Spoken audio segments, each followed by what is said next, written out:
तुमचा जर मिक्सर असा चकाचक करायचा असेल तर हा व्हिडिओ नक्की शेवटपर्यंत पहा. तर नमस्कार, तुम्हाला सर्वांचे स्वागत आहे धनश्री होम अँड ब्लॉग या माझ्या चॅनेलमध्ये. तर आज मी तुम्हाला मिक्सर क्लीन कसा करायचा अगदी 2च साहित्यामध्ये ते सांगणार आहे. तर व्हिडिओ नक्की शेवटपर्यंत पहा. अजिबात महागडे आपल्याला इथे केमिकल वापरायचे नाहीत, तर अगदी घरातील 2च साहित्य वापरून आपण हा मिक्सर चकाचक करणार आहे. तर पाहू शकता माझा मिक्सर कशा पद्धतीने झालेला आहे. तर तो मी अगदी सहज क्लीन करणार आहे. तर मी आज क्लीन करणार होते, तर म्हटलं तुमच्याबरोबर शेअर करूया. तर इथे डिशवॉश जेल घेतलेला आहे, विम जेल घेतलेला आहे. तुम्हाला कोणतं जेल वापरता ते घेऊ शकता. त्यानंतर इथे खायचा सोडा आहे, तर तो अंदाजे 1 चमचा घेतलेला आहे व तो छान असं दोन्ही साहित्य आहे तर ते मिक्स करून आपल्या मिक्सरला आधी लावून घ्यायचं. तर इथे मऊ स्पंजने मी इथे लावून घेत आहे. तुमच्याकडे नसेल तर तुम्ही कापडाने लावू शकता. तर सर्व लावून घेऊन एक 10 मिनटं त्याला भिजण्यासाठी ठेवलेलं आहे. त्यानंतर हलक्या हाताने मी हे आहे तर ते क्लीन करत आहे. तर खूप जास्तही आपल्याला घासायचं नाही, तर अगदी हलक्या हाताने व पाण्याचा तर अजिबात वापर करायचा नाही.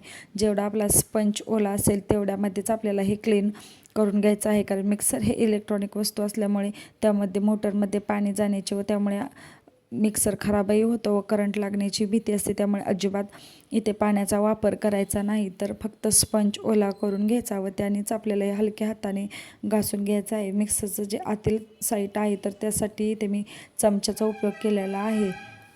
तर त्यामुळे व्यवस्थित असे आपले डाग आहेत तर ते निघतात व जास्त मिक्सर आपला खराब होऊन द्यायचंच नाही. तर वरचीवर असं पुसून घ्यायचं म्हणजे व्यवस्थित असा राहतो. आठवड्यातून एकदा किंवा मग महिन्यातून 2दा अशा प्रकारे क्लिनिंग करायची म्हणजे खूप छान चकाचक असा राहतो. तर मी तर हीच पद्धत वापरते.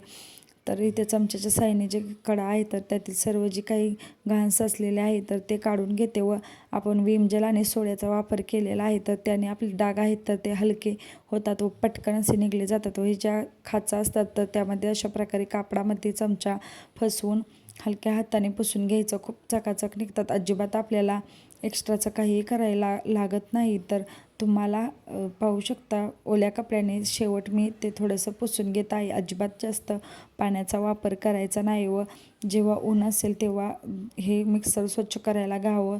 1 ते 2 तास उन्हामध्ये ठेवून मगच वापरायला सुरुवात करा. डायरेक्ट ओला पुसला की लगेच वापरायला सुरुवात करू नका. त्याची जी केबल आहे तर ती ओल्या कापडाने मी ते पुसून घेते व प्लग आहे तर तोही हलक्या हाताने मी ते पुसून घेते. वाळल्यानंतरच आपल्याला मिक्सर चालू करायचा आहे. तर पाहू शकता कसा निघालेला आहे आपला छान असा चकाचक मिक्सर. तर तुम्हाला माझी आयडिया आवडली की नाही ते मला नक्की कमेंट करून सांगा.